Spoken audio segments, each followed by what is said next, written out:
샬롬. 8월 27일 맥체인 성경 읽기입니다. 세움북스에서 출간한 임승민 목사님의 해설입니다. 사무엘상 19장은 사울이 본격적으로 다윗을 죽이려고 시도하는 이야기입니다. 사울이 요나단과 모든 신하에게 다윗을 죽이라고 명령하죠. 요나단이 아버지의 계획을 다윗에게 알립니다. 사울이 다시 한번 다윗을 죽이기 위해 전령들을 보내죠. 이번에는 사울의 딸 미갈이 다윗을 피신시키죠.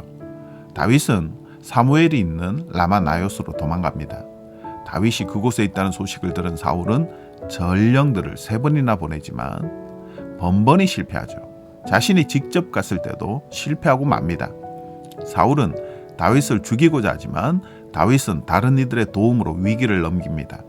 본문은 하나님의 영이 다윗을 돕는 장면을 여러 번 기록하죠. 하나님의 뜻대로 살아가는 사람은 그렇지 못한 사람에게 미움을 받습니다. 그럴 때 많은 위기를 겪기도 하죠. 그러나 하나님은 사람을 통해 또는 직접 일하심으로 하나님의 사람을 지키십니다. 하나님의 뜻대로 사는 것이 중요합니다. 나머지는 하나님께서 다 하십니다. 시편 35편은 하나님께서 지켜주시기를 간청하는 기도입니다. 다윗은 까닭 없이 자기를 잡으려고 하고 까닭 없이 생명을 해하려고 하는 사람들로 말미암아 위기를 겪죠. 그들은 부당한 원수였습니다. 이유 없이 미워하는 사람들이었죠.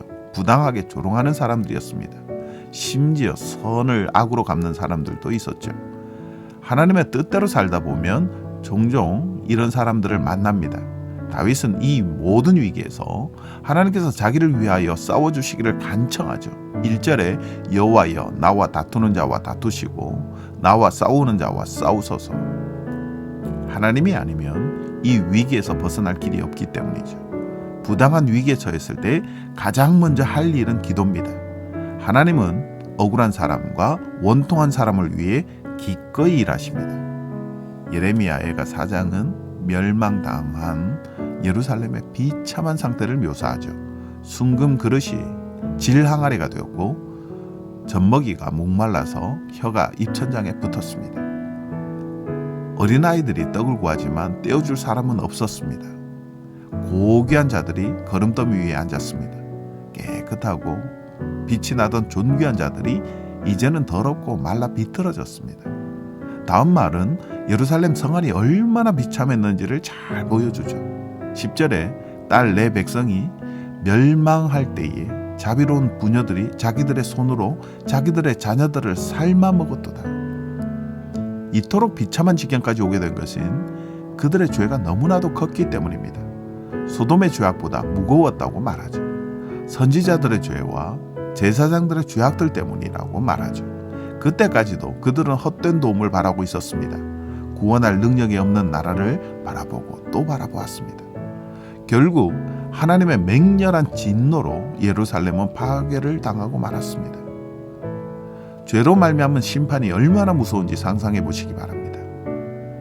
그러나 본문은 절망으로 끝나지 않습니다.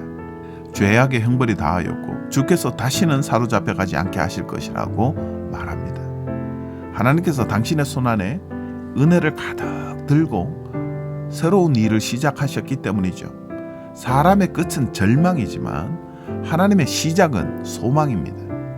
고린도전서 1장은 하나님의 지혜 곧 그리스도의 십자가를 전합니다. 고린도 교회는 심각한 분쟁에 시달리고 있었습니다. 교인들이 서로 당파를 나누어 싸우고 있었죠. 서로 누가 잘났는지 싸운 겁니다. 바울은 그들에게 하나님의 지혜 곧 그리스도의 십자가가 어떤 의미인지를 설명합니다. 하나님은 지혜롭거나 능력이 많거나 집안이 좋은 것을 보고 사람을 택하시지 않았습니다. 그런 것은 하나님께 아무런 의미가 없습니다. 오히려 하나님은 미련하고 약하고 천하고 멸시받는 없는 자들을 택하셨습니다. 그 어떤 사람도 하나님 앞에서 자랑하지 못하게 하시기 위해 그렇게 하셨습니다. 우리는 우리를 자랑할 근거를 잃은 사람들입니다. 우리는 오직 그리스도만 자랑할 수 있습니다.